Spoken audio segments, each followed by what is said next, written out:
Deep in the heart of the Galactic Council's main archive building, ancient stone tablets gathered dust on forgotten shelves. Most of them contained old trade agreements and diplomatic records from civilizations that had died out long ago. But one set of tablets was different. These stones were older than any other record in the galaxy, carved by a race called the Precursors, who had vanished 50,000 years before. The writing on these tablets appeared in every known language across the galaxy, the same message repeated over and over in different scripts and symbols. Most species who bothered to read them thought they were just old superstitions from a paranoid race. The message was simple but strange. Under no circumstances shall any civilization attempt to capture, enslave, or ensnare the species known as humans. This is not a suggestion. This is survival. Nobody understood why such a warning existed. Humans were new to space travel. They had only joined the galactic community 50 years ago, and they seemed completely ordinary. They had no natural weapons like the Korthax with their poison claws. They were not as smart as the crystal-based Zephyrians who could calculate, faster than computers. They did not live as long as the tree-like Vortak who could survive for thousands of years. Humans were just average. Commander Tae-Jin stood on the bridge of the UES Perseverance looking out at the stars through the main window. The ship was humanity's newest deep space explorer, designed to make contact with new alien species and map unknown regions of space. It was not a warship. It carried no heavy weapons and had only basic shields. The crew of 200 humans were scientists, engineers, and diplomats, not soldiers. Tae-Jin was proud of his ship and crew. He had worked his way up through the ranks of Earth's Space Navy, earning respect through hard work and fair treatment of his people. At 42 years old, he was considered young for a commander, but his crew trusted him completely. Lieutenant Hana worked at the navigation station nearby. She was brilliant with numbers and could plot courses through dangerous space that other navigators would never attempt. Her fingers moved quickly across the control panels as she adjusted their current route through the outer rim territories. "Commander," she said without looking up from her work, "we're receiving a distress signal. It's coming from the Kepler 442 system, about 6 hours away at current speed." Tae-Jin walked over to her station. "What kind of signal?" "It appears to be from a research station. The message is automated, repeating every 10 minutes. They're reporting a critical system failure and requesting immediate assistance." Hana frowned at her display. "The strange thing is, I don't show any registered stations in that system on our charts." Dr. Jae-ho, the ship's xenobiologist and historian, looked up from his reading tablet near the science station. "That region was surveyed 20 years ago. The reports showed 3 planets, all unsuitable for most known life forms. No one should be there." Engineer Bo-ram's voice came through the communication system from the engine room. "Commander, if someone is in trouble out there, we need to help them. That's what we do." Tae-Jin nodded. Bo-ram was right. Helping others was indeed what humans did, sometimes even when it might be dangerous for them. It was one of the things that made other species view humans as either admirable or foolish, depending on their perspective. "Set course for Kepler 442, Tae-Jin ordered. "Maximum safe speed." "Course plotted and engaged," Hana replied. "Estimated arrival time is 5 hours and 43 minutes. As the Perseverance changed direction and accelerated toward the distress signal, none of the crew knew they were flying into a carefully planned trap. Far away on a heavily armed warship, Admiral Krixth of the Velthari Empire watched his sensors track the human ship's approach. The Velthari were one of the most powerful military forces in the galaxy. For 300 years they had built their empire by conquering weaker species and turning them into slaves. Their technology was advanced, their ships were fast and deadly, and their methods were efficient and ruthless. Admiral Krixth was particularly good at his job. He had captured and enslaved the populations of 12 different worlds. His current mission was to acquire humans for the slave markets. Intelligence reports suggested that humans would make excellent workers due to their apparent compliance and useful technical skills. The fake distress signal had been his idea. Humans were known throughout the galaxy for their need to help others in trouble. It was a weakness that Crixith planned to exploit. "Admiral," his communications officer reported, "the human ship has taken the bait. They're approaching the trap zone." Crixith smiled, showing rows of sharp teeth. "Excellent. Are our ships in position?" "Yes, sir. 4 heavy cruisers are cloaked and waiting. The gravitational snare is ready to activate on your command." "Perfect. Today we will add a new species to our collection." Crixith had never heard of the ancient precursor warnings. Even if he had, he would not have believed them. Humans looked weak and harmless. What could they possibly do against the might of the Velthari Empire? Back on the Perseverance, Dr. Jeho continued reading historical records about the region they were entering. Something nagged at his mind about the empty space around Kepler 442. The old survey reports mentioned finding ruins on the 3rd planet, but they had been too damaged by time to study properly. "Commander," he called out, "I think we should be careful when we reach that system. The old records mention some unusual energy readings near the 3rd planet." Taejin turned toward him. "What kind of energy readings?" "Unknown type. The survey team couldn't identify the source. They recommended further investigation, but no follow-up missions were ever sent." Lieutenant Hana checked her instruments. "I'm not detecting anything unusual yet, but we're still 4 hours out." Engineer Boram's voice came through the speakers again. "All systems are running normally. Engines are at peak efficiency. Whatever we find out there, we'll be ready for it." The confidence in Boram's voice made Taejin smile.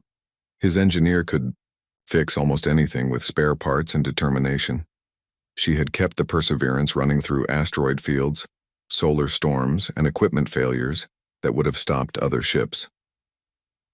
As the hours passed, the crew of the Perseverance continued toward what they believed was a rescue mission.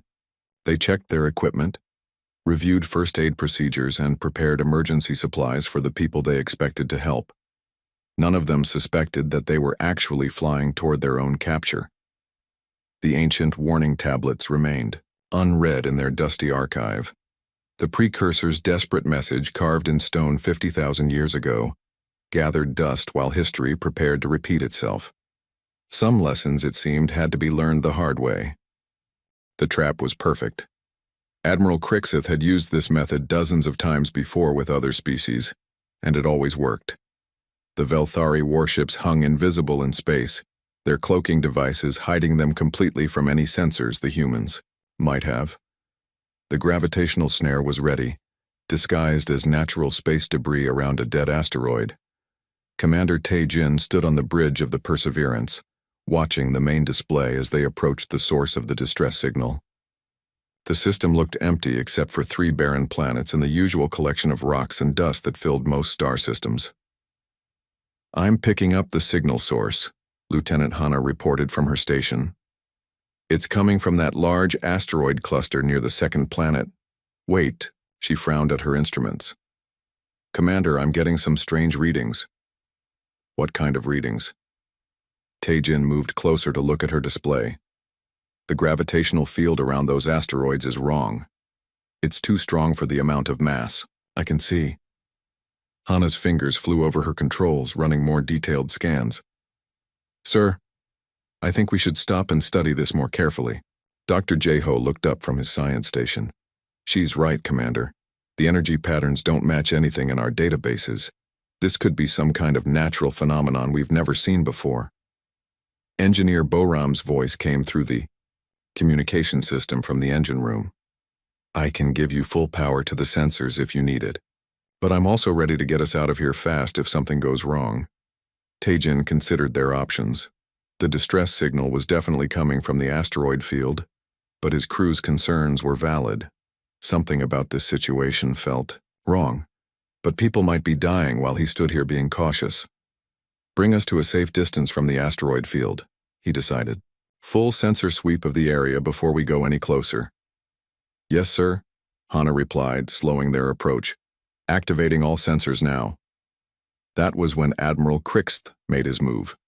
The gravitational snare activated without warning, creating a powerful field that grabbed the Perseverance and pulled it toward the asteroid cluster. At the same moment, 4 massive Velthari warships dropped their cloaking devices and surrounded the human vessel. Alarms screamed throughout the Perseverance, as the ship was caught in forces far beyond its ability to resist. The gravitational field was so strong that even full engine power could not break them free. "Emergency stations," Tae-jin shouted over the noise. "All hands to emergency stations." Lieutenant Hana fought with her controls, trying to find a way out of the trap. "I can't break us free, Commander. The gravitational field is too strong." A new voice filled the bridge as the Velthari ships opened communication channels. Admiral Crixth's image appeared on the main screen, his alien features twisted in what might have been a smile. "Humans," the alien admiral said, his voice deep and threatening. "You will surrender your vessel and submit to processing. You have been selected to serve the Velthari Empire. Resistance is useless." Commander Tae-jin stepped forward, trying to keep his voice calm and professional. "This is Commander Tae-jin of the United Earthship Perseverance. We are on a rescue mission responding to a distress call. We have no quarrel with your empire. Perhaps we can work out some kind of agreement." Admiral Crixth laughed, a harsh sound that made several bridge crew members step back from their stations. "Agreement?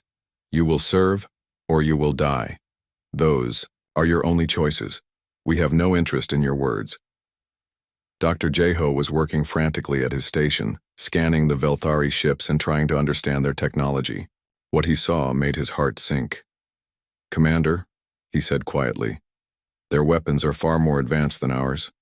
Their shields are at least 10 times stronger than anything we have. We can't fight them."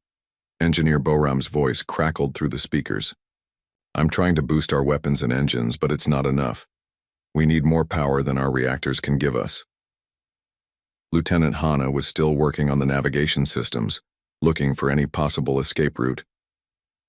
"I might be able to plot a course through the asteroid field, but with these gravitational forces it would be incredibly dangerous. And even if we made it through, their ships are faster than ours." Tae-jin knew his options were running out. The Velthari ships were moving closer, their weapon systems charging for what was obviously going to be a crippling attack rather than a destroying one. They wanted the humans alive. "All crew members," he announced over the ship's communication system, "prepare for possible boarding action. Secure all sensitive information and ready the emergency protocols." The Velthari attack came swiftly. Energy beams struck the Perseverance's engines and weapon systems with surgical precision, disabling them without destroying the ship. The humans tried to fight back, but their weapons barely scratched the alien ship's powerful shields. Within minutes, the Perseverance was completely helpless. The Velthari ships moved alongside and extended boarding tubes. Armed aliens in powered armor began cutting through the human ship's hull. "Commander," Lieutenant Hana said, her voice tight with fear but still professional. "They're boarding us at 7 different points. Security teams are trying to slow them down, but our weapons aren't effective against their armor." The battle inside the ship was brief and hopeless. The Velthari had done this many times before. Their soldiers moved through the corridors with practiced efficiency, stunning any humans who resisted and herding the others toward collection points. Commander Tae-jin was on the bridge when the boarding party reached them. He had ordered his bridge crew to destroy sensitive information and disable important systems, but there was little else they could do. When the aliens appeared, he stepped forward with his hands visible and empty. "I am the commander of this vessel," he said clearly. "Under galactic law, I am responsible for my crew's welfare." The Velthari soldier in charge looked at him through its helmet's visor. "You are all prisoners now. Galactic law does not apply to slaves." One by one, the crew of the Perseverance was stunned into unconsciousness and transported to the Velthari ships. The humans woke up hours later in holding cells aboard Admiral Crixth's flagship, on their way to a processing facility on the moon of Scarith Prime. The processing facility was a massive complex built into the rocky surface of the airless moon. It housed thousands of enslaved beings from dozens of different species. The Velthari had been capturing and enslaving other races for centuries, and they had turned it into an efficient business. Commander Tae-jin found himself in a large holding area with most of his crew. The room was filled with other prisoners, from many different worlds, all waiting to be processed into slavery. The aliens looked defeated and hopeless, moving slowly and speaking in whispers. Dr. Jeho noticed something strange about the walls of their prison. Carved into the ancient stone were symbols he recognized from his studies of galactic history. "Commander," he whispered, moving closer. "Look at these markings. They're precursor symbols." "The precursors?" Tae-jin looked at the carved writing. "I thought they died out thousands of years ago." 50,000 years ago, Dr. Jeho corrected. "But these symbols, they're warning glyphs. They talk about something called sleeping rage that must never be awakened." Lieutenant Hana joined, them keeping her voice low. "What does that mean?" Dr. Jeho shook his head. "I'm not sure. But the fact that these warnings are carved into the walls of a slave processing facility can't be a coincidence." Engineer Boram appeared beside them, her face grim. "I've been talking to some of the other prisoners. They say the Velthari are going to separate us tomorrow. Different species go to different types of work based on their abilities." "What kind of work?" Tae-jin asked. "The strong ones go to manual labor, or gladiator arenas. The smart ones become computational slaves. The technical ones work in their factories and shipyards." Boram's voice was bitter. "They've got it all figured out." Around them, the other prisoners continued their quiet conversations. Many had been here for weeks or months waiting for processing. Their spirits seemed broken, their hope gone. But the humans were different. Even in this terrible situation, they were already planning, already thinking about how to survive and how to help each other. Commander Tae-jin looked at his crew and felt a familiar feeling rising in his chest. It was something the Velthari had not expected and did not understand. It was the human refusal to give up even when everything seemed hopeless. "Listen to me," he said quietly to his people. "This isn't over. We're going to find a way out of this, and we're going to get everyone home safely." Dr. Jeho continued studying the precursor symbols on the walls, trying to understand their full meaning. What he found there would soon change everything, but, for now, all he could do was wonder why an ancient race had felt the need to carve warnings about humans into the walls of a prison. The neural implantation process was supposed to be simple. The Velthari had done it thousands of times with dozens of different species. The small devices were placed at the base of the skull, where they connected to the nervous system and made slaves completely obedient to their master's commands. Dr. Jeho was the first human to undergo the procedure. He lay strapped to a cold metal table while Velthari technicians prepared their equipment. The alien doctor in charge, a creature with multiple arms and compound eyes, seemed confident this would be just another routine operation. "This species appears to have a standard nervous system," the doctor said to his assistants. "Implant placement should follow Protocol 7. The operation took 30 minutes. When it was finished, the Velthari tested their control device. "Subject will stand," the doctor commanded, pressing a button on his control pad. Dr. Jeho's body stood up, but his mind remained completely his own. The implant had been installed successfully, but something was wrong with how it interfaced with his human brain chemistry.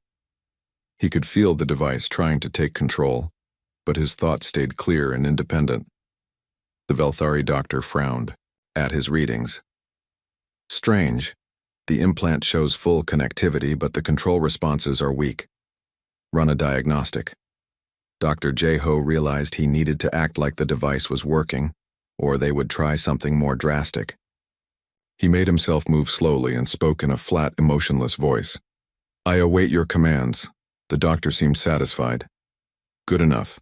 Send this one to Research Division assignment." One by one, the rest of the human crew underwent the same procedure. Each time the implant installed correctly but failed to achieve full control. Commander Tae-jin, Lieutenant Hana, and Engineer Boram all discovered the same thing. They could resist the mental domination while pretending to be obedient slaves.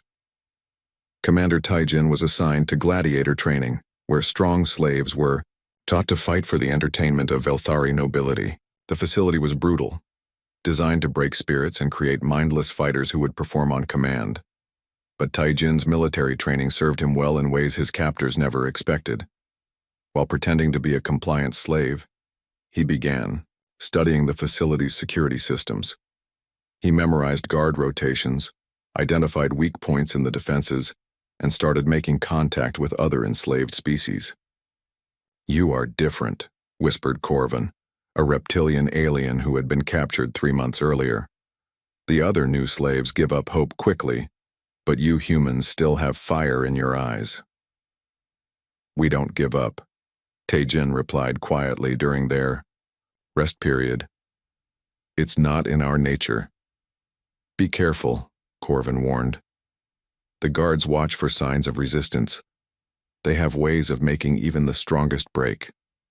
Lieutenant Hana was assigned to computational work in the facility's data processing center. Her job was to perform complex calculations for Velthari military operations and trade negotiations. What her supervisors didn't realize was that her access to their computer systems gave her the ability to see far more than they intended. While appearing to work on the assigned problems, Hana was actually mapping the entire Velthari Empire. She memorized fleet positions, supply routes, communication codes, and defensive installations. Her human mind, enhanced by years of navigation training, absorbed and cataloged information at a rate that amazed even her. "This human works efficiently," her Velthari supervisor noted to a colleague. "Perhaps their species would be valuable in our administrative divisions. If only they knew what she was really doing."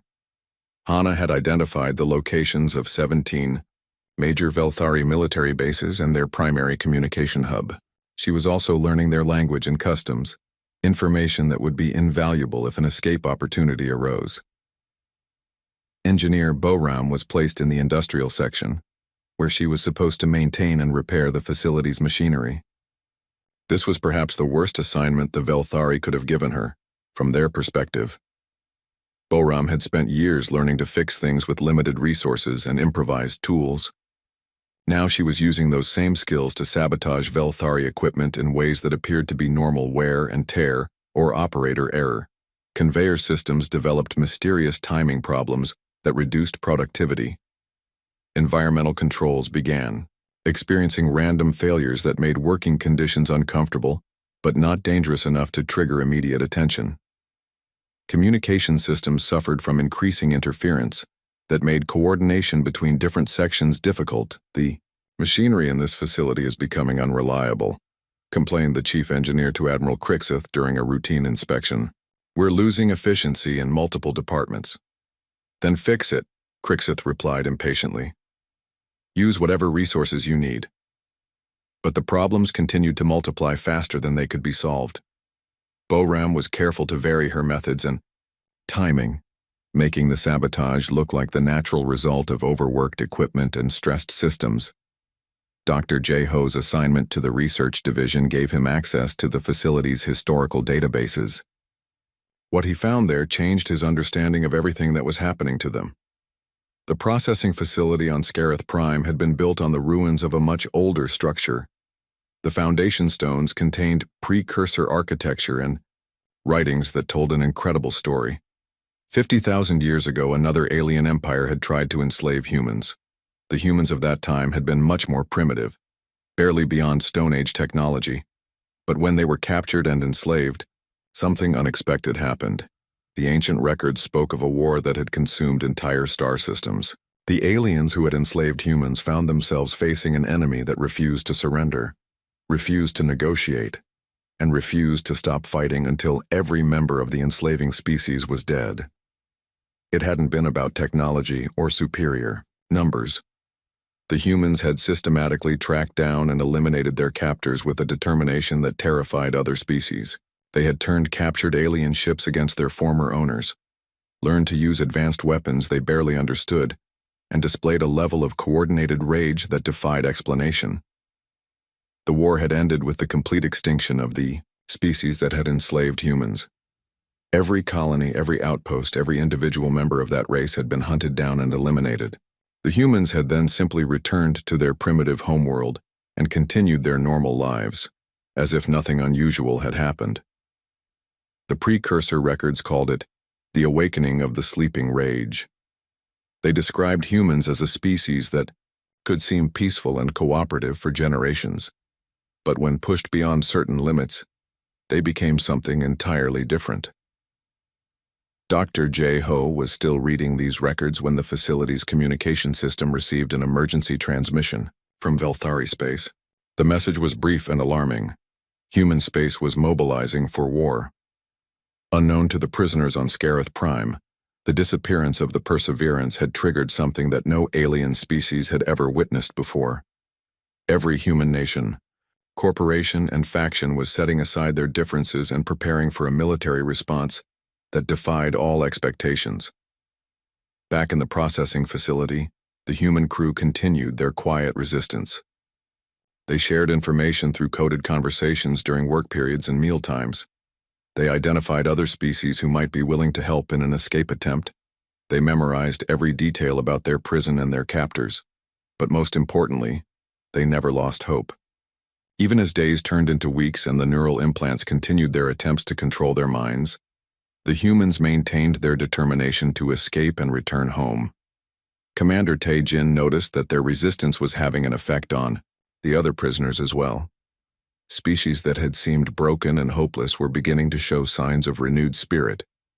The human refusal to give up was contagious, spreading throughout the facility like a spark catching fire. "There is something different about your species," Corvin told him during another quiet conversation. "The guards have noticed it too. They expected you to break by now, like all the others." "We told you," Tae-jin replied simply. "We don't give up." What none of them knew was that their time as prisoners was rapidly coming to an end. Far away, human fleets were already moving toward Velthari space, and the sleeping rage that the precursors had warned about was beginning to awaken once again. The galaxy was about to learn why the oldest rule existed, and why breaking it had consequences that could echo across the stars for generations to come. The news hit Earth like a lightning bolt. The UES Perseverance, humanity's flagship exploration vessel, had vanished without a trace. 200 of Earth's best and brightest had simply disappeared in the Outer Rim territories while responding to a distress call.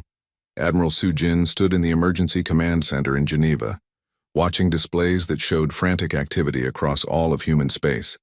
She was Earth's most decorated naval commander, a woman who had led humanity through the difficult early years of galactic contact. Now she faced something that had never happened before. Humans had been attacked by an alien species.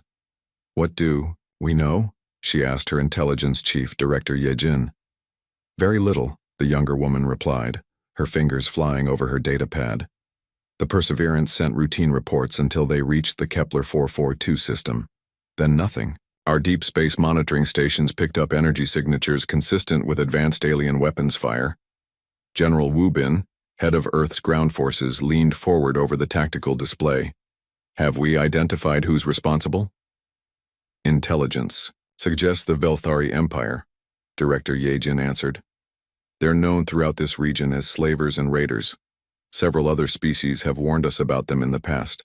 Admiral Soo-jin felt something cold settle in her stomach. "Slavers? You're telling me they may have captured our people to use as slaves?" "It appears likely, Admiral."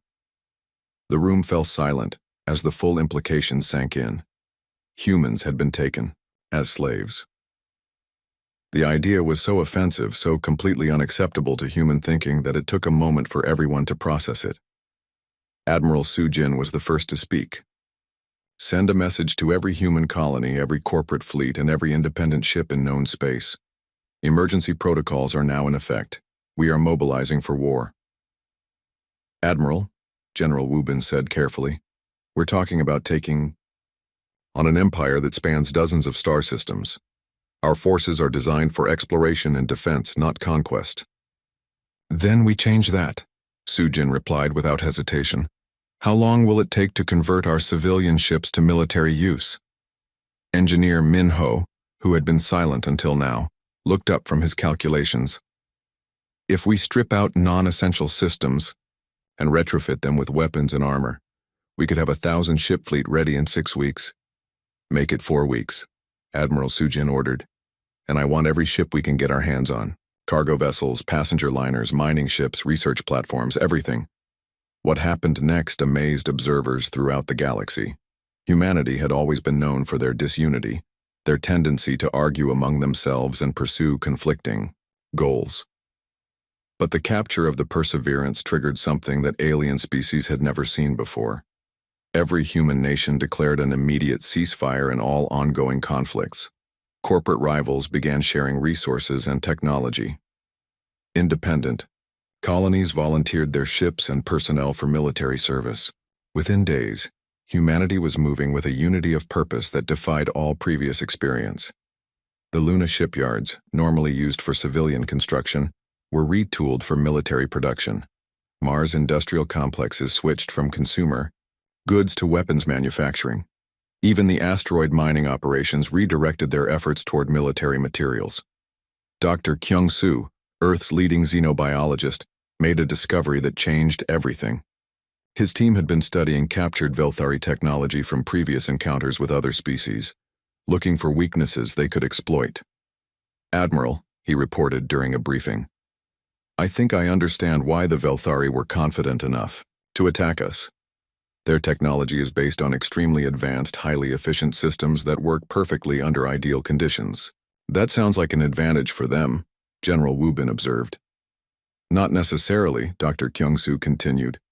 "Human technology is different. We build things to work under terrible conditions because Earth is a harsh world. Our systems have redundancy, adaptability, and tolerance for damage that the Velthari technology lacks." Admiral Soo-jin leaned forward with interest. "Explain." "Their computers are quantum-based and incredibly fast, but they're vulnerable to chaotic interference. Our computers are slower but more stable. Their weapons are powerful and precise, but they fail if their targeting systems are disrupted. Our weapons are designed to work even when half-broken." Engineer Min-ho nodded with understanding. "Like the difference between a racing car and a tank. The racing car is faster and more efficient, but the tank keeps working even after it's been hit by artillery." "Exactly," Dr. Kyung-soo agreed. "And there's something else. Human pilots and soldiers are trained to adapt and improvise when their equipment fails. The Velthari appear to rely heavily on their technology working perfectly. As the weeks passed, the human response escalated far beyond what anyone had expected. The Velthari intelligence network, monitoring human space through their spy satellites, watched in growing alarm as humanity mobilized on a scale that seemed impossible for such a young species. Admiral Crixeth received reports that confused and worried him. "They captured one ship," he told his staff officers. "One ship with 200 crew members. Why are the humans mobilizing thousands of vessels?" "Perhaps they don't understand the situation," suggested his intelligence chief. "They may think we captured more ships than we actually did. Or," said another officer, "they may be planning to negotiate for the return of their people. Some species prefer to make shows of force before diplomatic discussions." Admiral Crixeth was not convinced. The reports from human space suggested something far more serious than diplomatic posturing. Human fleets were not just moving toward Velthari territory. They were moving toward every known Velthari installation across 3 sectors of space. "How could they know about our hidden bases?" he wondered aloud. "Our security is absolute." What Admiral Crixeth didn't know was that human intelligence gathering was unlike anything the Velthari had encountered before. Director Ye-jin's teams had spent years quietly monitoring galactic communications, trading information with other species, and building detailed maps of political and military structures throughout the region. When the Perseverance disappeared, those intelligence networks activated with devastating efficiency. Within days, humanity knew more about Velthari operations than most Velthari officers did. "We've identified their primary fleet bases, supply depots, and communication centers," Director Ye-jin reported to Admiral Soo-jin. "We also know which systems contain slave processing facilities." "How many facilities?" 17 confirmed locations, with another dozen possible sites still being verified. Admiral Soo-jin studied the tactical displays showing Velthari positions across known space. "We hit them all simultaneously. No warnings, no negotiations, no mercy." General Wubin looked uncomfortable. "Admiral, we're talking about attacking an established empire. This could trigger a wider galactic war." "General," Admiral Soo-jin said quietly, "they took our people as slaves. There will be no compromise on this issue." Back on Scarith Prime, the human prisoners had no idea that rescue was coming. They continued their quiet resistance, gathering information and preparing for any opportunity to escape. But the Velthari guards were beginning to notice that something was wrong. The human subjects are not responding normally to the neural implants, reported the facility's chief medical officer to the base commander. Their compliance levels are inconsistent. Are they malfunctioning? The commander asked. The implants are working correctly. It appears to be something unique about human brain chemistry. The devices can influence their behavior, but cannot achieve complete control. The base commander was annoyed, but not alarmed. Increase the guard presence around human prisoners. If we cannot control them electronically, we will control them through fear. What he didn't realize was that fear was not an effective tool against humans who had already decided that death was preferable to slavery. The increased guard presence only made the human prisoners more determined to escape and more careful in their planning. Commander Tai Jin, still pretending to be an obedient gladiator trainee, had successfully made contact with resistance movements among several other enslaved species. Lieutenant Hana had mapped the facility's computer networks and identified key systems that could be sabotaged. Engineer Boram had weakened critical infrastructure throughout the base.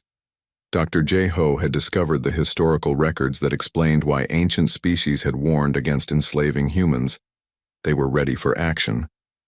All they needed was an opportunity. Unknown to them, that opportunity was approaching faster than any of them could have imagined. Admiral Su Jin's fleet was only days away, and the galaxy was about to learn why the precursors had carved their warning into stone 50,000 years ago. The human fleet dropped out of faster-than-light travel at the edge of the Scarith system, with a silence that was somehow more terrifying than any battle cry. Admiral Su Jin stood on the bridge of her flagship, looking at displays that showed over 1,000 human vessels arranged in perfect formation around the moon, where their people were being held prisoner. "Open a communication channel to the Velthari base," she ordered. Her communications officer nodded. "Channel open, Admiral."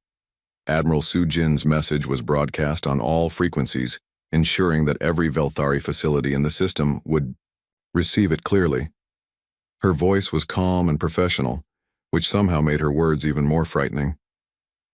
"This is Admiral Su Jin of the United Earth Fleet. You broke the oldest rule in the galaxy. You will face the consequences." That was the only warning the Velthari received before the attack began. The battle was unlike anything the Velthari had ever experienced. They had expected the humans to follow standard military doctrine, demand negotiations, threaten economic sanctions, perhaps engage in limited skirmishes to demonstrate strength. Instead, the human fleet attacked with a fury that defied all understanding of civilized warfare. Human ships that should have been destroyed by superior firepower refused to stop fighting. Vessels with their hulls cracked and systems failing continued to press their attacks. Individual human pilots performed maneuvers that no rational being would attempt, turning damaged ships into guided missiles aimed at Velthari installations. Admiral Krix watched from his command ship as his carefully planned defenses crumbled. "How are they doing this?" he demanded of his tactical officer. "Our weapons are more powerful, our shields are stronger, our technology is superior in every way." "I don't understand it either, Admiral," the officer replied, his voice shaking. "Their ships should have been destroyed in the first minutes of combat, but they keep fighting even after sustaining damage that should be fatal." What Admiral Krix didn't understand was that human military doctrine was built around the assumption that equipment would fail under stress. Human ships had backup systems for their backup systems. Human crews were trained to keep fighting, even when their primary weapons were destroyed and their life support was failing. More importantly, every human in the fleet was fighting not just for victory, but for the rescue of their captured people. The idea of fellow humans being held as slaves triggered something deep in the human psyche that turned ordinary people into unstoppable forces of determination. On the surface of Scarith Prime, the prisoners felt the base shake as explosions echoed through the facility. Commander Taejin looked up from his gladiator training as alarms began screaming throughout the complex. "What's happening?" asked Corvin, the reptilian alien who had befriended the humans. Dr. Jeho, who had been Studying the facility's communication systems provided the answer. Those are military-grade explosions. Someone is attacking the base. Lieutenant Hana felt her heart race with hope. It has to be Earth forces. They came for us. Engineer Boram was already moving toward the equipment she had been sabotaging for weeks. If they're here, we need to help them. I can shut down the base's power systems and open the prison sections. The Velthari guards were in chaos. Half of them were trying to maintain control of the prisoners, while the other half were rushing to defensive positions. In the confusion, the human crew saw their opportunity. Commander Tai Jin had spent weeks identifying the most vulnerable points in the facility's security. Now he put that knowledge to use. Boram, get to the power systems. Hana, can you access the communications? Are, already on it, Hana replied, moving toward a computer terminal. I know their access codes.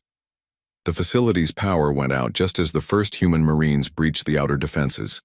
Emergency lighting cast eerie shadows as Sergeant Dong Ju led his assault team through corridors that Boram's sabotage had mapped for them weeks in advance. The human Marines moved through the facility with a precision that amazed the other prisoners. They seemed to know exactly where to go and which systems to target. What the aliens didn't realize was that the human crew had been sending coded information to the approaching fleet for days, using the facility's own communication systems. Prisoner, Section 7 is secure, Sergeant Dongju reported over his radio. We've found Commander Taejin and his crew. Understood, came Admiral Sujin's voice through the communication system. Get our people out of there and secure any other prisoners who want to leave. But the rescue of the human crew was only the beginning. As field medic Jiwoo began treating injuries among the freed prisoners, she discovered something that changed the entire nature of the mission. Admiral, she reported, there are thousands of enslaved beings here from dozens of different species. The Velthari have been running a massive slaving operation. Admiral Sujin's voice carried clearly through the communication system to every human in the facility. Then we free them all. No one gets left behind. What happened next became legend throughout the galaxy. The humans didn't just rescue their own people and leave.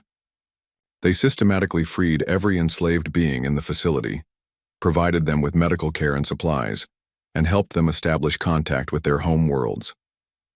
Communications officer Chan Ho somehow managed to coordinate with freed slaves who spoke dozens of different languages, using translation programs and improvised sign language to ensure everyone understood what was happening. The Velthari base commander tried to use the freed slaves as human shields, threatening to kill them unless the humans withdrew. This act triggered something in the human forces that made the precursor warnings finally make complete sense. The humans didn't become more cautious or more careful. They became something else entirely. Years of evolution on a dangerous world, millions of years of pack-bonding instincts, and an inherent drive to protect others combined into focused determination that bordered on the supernatural. Human Marines moved through the facility with impossible speed and precision, somehow managing to neutralize Velthari guards without harming any of the prisoners they were supposedly protecting. Individual humans performed acts of courage that defied rational explanation, throwing themselves into deadly situations to save beings they had never met before. Admiral Crixith was captured alive when his command ship was boarded by human Marines, who had somehow fought their way through his entire security force. He found himself face to face with Admiral Sujin in what remained of his command center. We didn't know, he said desperately. The warnings were just ancient myths. We thought humans were weak. Admiral Sujin looked at him with cold eyes. Now, you know, and now everyone else will know too. The destruction of the Velthari fleet at Scarith Prime was broadcast throughout the galaxy, but what truly terrified other species was what happened next. The humans didn't stop with one victory. They systematically hunted down every Velthari installation, every slave ship, and every species that had collaborated with the slaving operation. The Velthari Empire, which had dominated 3 sectors of space for 300 years, collapsed within 6 months. Not through conquest or occupation, but through the complete dismantling of their military and economic power. Human fleets appeared at Velthari worlds not as conquerors, but as liberators. They freed enslaved populations, established independent governments, and then simply left.